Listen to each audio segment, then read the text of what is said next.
Éxitos 99.9.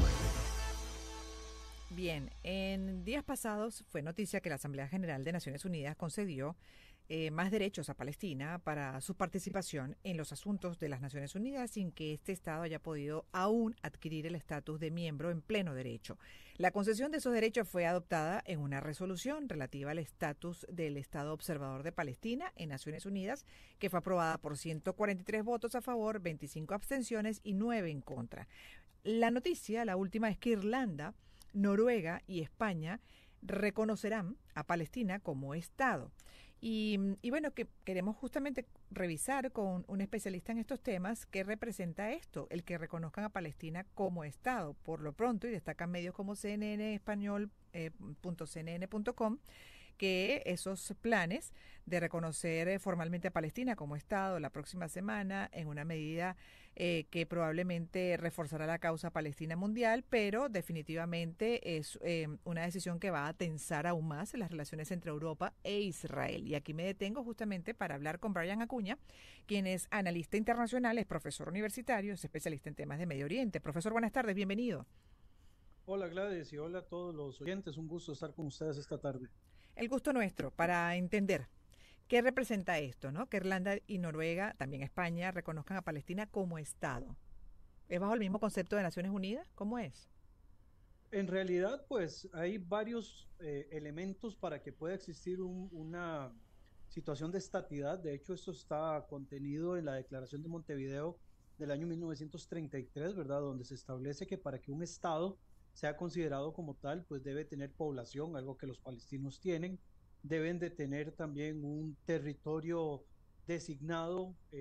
Obviamente, acá es donde entramos en un pequeño problema, ¿verdad? De carácter nada fácil por la situación del conflicto con Israel y por el otro Ujú. lado, reconocimiento internacional, que es lo que está logrando de esta manera, ¿verdad? El problema principal es que decisiones de la Asamblea General, como plantear de que los palestinos sean un Estado observador o un Estado, digamos, no miembro, como lo es el Vaticano, no cambia nada en el terreno, ¿verdad? El hecho de que se les dé mayor reconocimiento podría ser una presión de carácter político, más en la parte real, por ejemplo, en las Práctica. posibilidades de que Palestina sea un Estado ya, digamos, consolidado en el sistema de las Naciones Unidas, no cambia en lo absoluto, porque esto también confiere y está en las competencias del Consejo de Seguridad, el cual hasta este momento no acepta de que Palestina sea considerado un Estado pleno dentro del Ujú. sistema de las Naciones Unidas. Pero ha Entonces, habido para los efectos,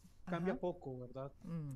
Para los efectos cambia poco, pero ha habido reacciones ya por parte de Israel y este es el enfoque, por ejemplo, del Estado de Israel. Dice que, bueno, que tras la decisión de estos países de reconocer un Estado palestino, específicamente el ministro de Asuntos Exteriores de Israel, ha ordenado incluso al llamado a consulta inmediato de los embajadores de los países, específicamente Irlanda y Noruega, y cito parte de sus palabras, declaró Katz. Hoy envío un mensaje claro. Israel no se detendrá ante quienes socavan su soberanía y ponen en peligro su seguridad. Y además agregó, Irlanda y Noruega pretenden enviar hoy un mensaje a los palestinos y al mundo entero. Es decir, el terrorismo paga. Después de que la organización terrorista Hamas llevara a cabo la mayor masacre de judíos desde el Holocausto, después de que cometieran los crímenes sexuales más horribles que el mundo ha visto, estos países optaron por dar una recompensa a Hamas y a Irán y reconocer un Estado palestino. Ese enfoque, ¿hasta qué punto es así? ¿O puede ser Bueno, considerado así como lo considera el Estado de Israel? las palabras del ministro Katz son palabras fuertes, pero podríamos Ujú. entenderlo desde la perspectiva de que el timing de la decisión de España, Noruega e Irlanda no es el más adecuado, ¿verdad? Estamos en medio de varias situaciones ahí muy tensas y también en medio de un conflicto desde octubre del año pasado que hace de que sea una situación muy complicada y evidentemente dar este reconocimiento en un momento de tantas tensiones es como premiar, en este caso, la situación de Hamas, que es el actor que está en estos momentos de la parte palestina más determinante o más llamativo en la situación actual, y por eso quizás es que Israel critica las acciones, ¿verdad? En algún otro momento pues ha criticado que lo lleven ante la Asamblea General de las Naciones Unidas.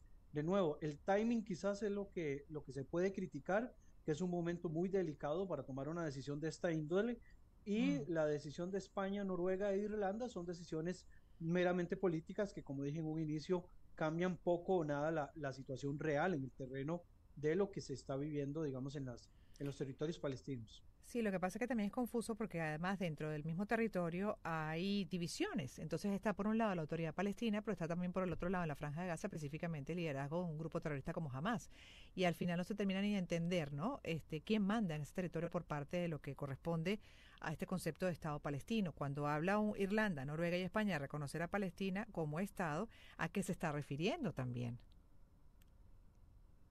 Ah, dejamos de escucharlo, profesor Acuña. Creo que se bloqueó el micrófono. Disculpen, me Ajá, bloqueé el sonido. no se La preocupe. forma de señalarlo por parte de estos países es basados en la resolución 242, que es del año 1967, lo que señala, digamos, unas líneas que se llaman las líneas verdes, que son en realidad no son fronteras, son unas líneas de armisticio que se establecen después de la guerra del 48-49, que son las que reconocen como parte de un eventual Estado palestino. Lo que dejan, digamos, de abordar y que a lo largo de los años se ha ido pues dejando de lado por una cuestión política, es que en realidad toda resolución de este conflicto tiene que pasar por una cuestión de negociación, ¿verdad? No puede ser por decisiones arbitrarias ni de una zona ni de la otra, y esto, digamos, es lo que dificulta. Como bien señalas, en la época actual, determinar cuáles son estos territorios palestinos son la parte más difícil de poder señalar, porque en primer lugar, si bien se utiliza como base la línea verde del 49, Ujú. no podemos determinar estas como fronteras propiamente, porque al final de cuentas toda frontera tiene que ser negociada a través de una negociación, como bien lo señalé, Mm. pero todos estos países que reconocen a Palestina lo hacen basados en la premisa de que efectivamente estas líneas del 48-49 finalmente serán las de un eventual Estado palestino. Y esto es quizás el problema que el sistema internacional enfrenta, que no entienden de que esto no puede ser tan arbitrario, porque al final de cuentas pueden de que esas mismas líneas al final también terminen moviéndose hacia un sector o hacia el otro. Claro, claro, por eso digo, todavía ahí es muy confuso como para ya hablar de un Estado palestino, o por lo menos, bueno, cuando vemos a países como Irlanda, como Noruega y como España pronunciarse en este sentido, la pregunta que uno se hace es qué están buscando con esto, sí, el reconocimiento en este caso de la población palestina, pero en el caso de Israel, ¿qué respuesta están esperando de parte de Israel No pueden esperar y los otra respuesta aliados? no pueden esperar otra respuesta que la que Israel ha dado. De hecho, España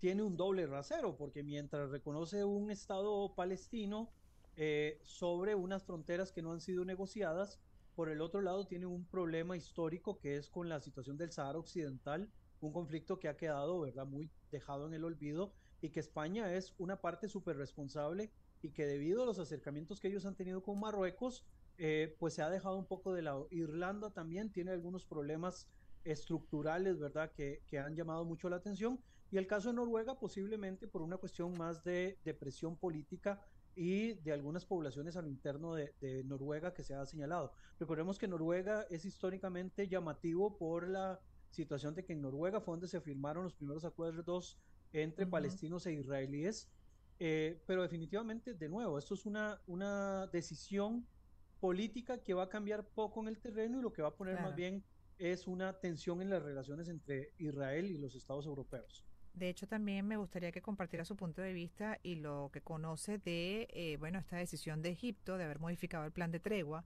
aprobado por Israel y que frustró un potencial acuerdo, ¿no? Dentro de ese conflicto y de guerra en la Franja de Gaza. ¿Qué pasó? Sí, esto es una noticia pues reciente, ¿verdad? Que nos ha llamado mucho la atención de cómo Egipto, que así como Israel, digamos, el gobierno egipcio tiene muchas posiciones contra Hamas, se ha atrevido a modificar una propuesta de alto al fuego involucrando, digamos, la idea también de que se iba a cesar por completo las hostilidades por parte de Israel contra Hamas, ¿verdad? Esto ha venido a descubrir otras cosas. Cuando Israel ocupa la zona de Rafah, que ese es el último bastión donde está presente Hamas, no Ujú. solamente ha descubierto de que Egipto no ha querido, digamos, como seguir pasando ayuda humanitaria a través del control ahora israelí de la zona de Rafah, lo cual señala de que posiblemente haya algo más ahí tras digamos, en las sombras, sino que además Israel ha descubierto una serie de túneles que conectan las zonas palestinas con las zonas egipcias, lo cual nos señalaría que de alguna manera ha habido cierta complicidad por parte de Colaboración. Egipto en las acciones de Hamas, en la parte de trasiego incluso de personas y de armas. Entonces, acá lo que podemos ver es que Egipto ha perdido un poco la autoridad que Mm, tenía, digamos, como vocero de las ujú. relaciones o de los vínculos de Israel con los palestinos.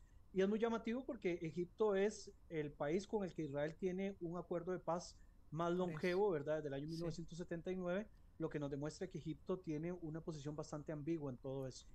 De hecho, también con relación a lo que fue el pronunciamiento del fiscal Karim Khan, y ya para ir cerrando, profesor Acuña, estamos hablando con Brian Acuña, quien es analista internacional, es profesor universitario, es especialista en temas de Medio Oriente. Ayer también hablábamos con un internacionalista que se ha especializado en estos conflictos de Medio Oriente y compartía su punto de vista con relación a lo que fue el pronunciamiento del fiscal Karim Khan y esa solicitud de orden de captura contra líderes del grupo terrorista Hamas y también contra el presidente Netanyahu de Israel y su ministro de Defensa. Y de hecho le comentaba ayer a nuestra otra invitada justamente que ha habido pronunciamientos como un aliado en el caso de Estados Unidos, Biden, cuestionando que se les pusiera al mismo nivel. En este caso, en esa solicitud por parte de Karim Khan, que todavía, bueno, habría que esperar si los jueces deciden o no. Igual, aunque decida, igual que en el caso de Putin, puede que tampoco quede simplemente no en una intención, pero no que sea ejecutado como pasó también con Putin con la orden por parte de la Corte Penal Internacional de detención. Entonces la pregunta es cómo lo enfoca usted y cómo lo ve dentro de lo que son esas presiones justamente por los considerados ya crímenes de lesa humanidad en el territorio de Gaza contra la comunidad palestina. Sí, en este sentido, la decisión de Karim Khan, ¿verdad? En realidad, bueno, hay que entender varias cosas. En primer lugar, que Israel no reconoce la autoridad de la Corte Penal Internacional al no ser un ratificante del Estatuto de Roma, ¿verdad? Que eso ya le da otro tipo de carácter. De hecho, Estados Unidos y Rusia tampoco lo reconocen, así como Sudáfrica en algún momento se salió. Esto tampoco quiere decir en automático de que se puedan zafar, ¿verdad? En algún momento si viajan a algún país que reconoce la autoridad del Estatuto de Roma, Entiendo. pueden ser tomados prisioneros. Por eso también en algún momento Putin se niega a viajar a Sudáfrica a la reunión de las BRICS para evitar de que exista esta obligación de hacerlo. Y también hay que señalar dos cuestiones. En primer lugar, que existe un principio que es el principio de complementariedad de la Corte.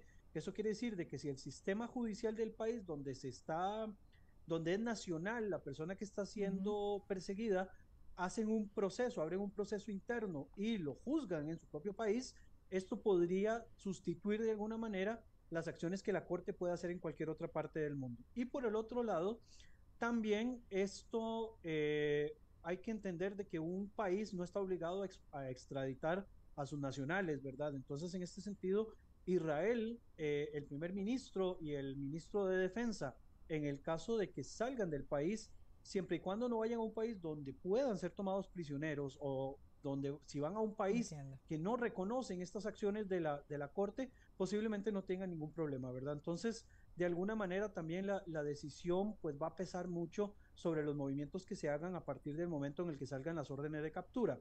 Por otro lado, y ya como para cerrar con el tema, llama mucho la atención, sin desacreditar, por supuesto, las acciones del fiscal Khan, ¿verdad? Que ha estado involucrado en otros casos, incluyendo casos en Venezuela, que ha estado el ministro Khan metido de alguna forma, que no ha tenido esta precisión y esta premura para tomar decisiones y señalar acusaciones, ¿verdad?, contra algunos líderes Y en eh, pero en este y caso, que, profesor, porque se me está acabando sí, el tiempo y tengo que ir al concreto, por ejemplo, de lo que fue la crítica, el cuestionamiento de gobiernos como el de Biden, al hecho de que se les meta como en el mismo de pote, ¿no? equipararlos. De equipararlos. Y de hecho la persona ayer comentaba, el internacionalista compartía su punto de vista con relación a eso y decía, bueno, es que los crímenes son muy obvios, muy evidentes, pero también están las versiones de que no todo lo que se muestra al mundo realmente es así del lado de la Franja de Gaza, porque ese es un territorio absolutamente controlado por los líderes terroristas.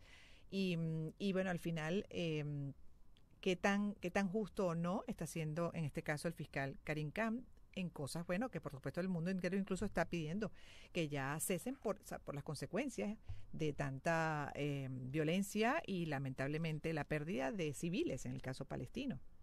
Sí, muy puntualmente, ya para cerrar, para no quitarte mucho el tiempo, La Corte lo que ve es comportamiento de individuos, ¿de acuerdo? Entonces, la Ujú. Corte no va a determinar si Hamas es una organización terrorista o no. Lo que va a ver Ah, es entiendo. directamente las acciones de Yahya Sinwar, de Mohamed Deif, de Ismael Haniyeh, y por esa razón, viéndolo de una manera personalizada, es que ejecuta las acciones contra individuos. En este caso también gira acciones contra Netanyahu y contra Yoav Galán.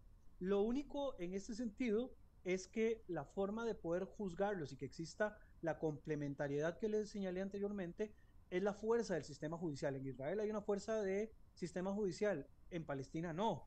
Y por otro lado, a los palestinos va a ser muy difícil tomar los prisioneros y mandarlos para que sean juzgados por un Bueno, tribunal internacional. mm, A sí. Netanyahu y a Galán no. Entonces es ahí donde sí se ve un desequilibrio, porque evidentemente uno es una figura política tomado de un sistema democrático y lo otro Y es de el un otro, régimen completamente tomado, digamos, por, claro. por un sistema teocrático y autoritario. Claro, claro. Le agradezco muchísimo que haya estado con nosotros todos estos minutos y haya compartido como analista internacional, además especialista en temas de Medio Oriente, su punto de vista sobre varios temas que no nos deben interesar a todos en el planeta definitivamente porque consecuencias son muchas en la región y lamentables además de pérdida de vidas, pero también, bueno, en la geopolítica y hasta en lo económico vemos cómo impacta en el resto del planeta. Gracias una vez más, profesor, que tenga buenas tardes y también voy despidiendo en nombre de todo el equipo, agradeciendo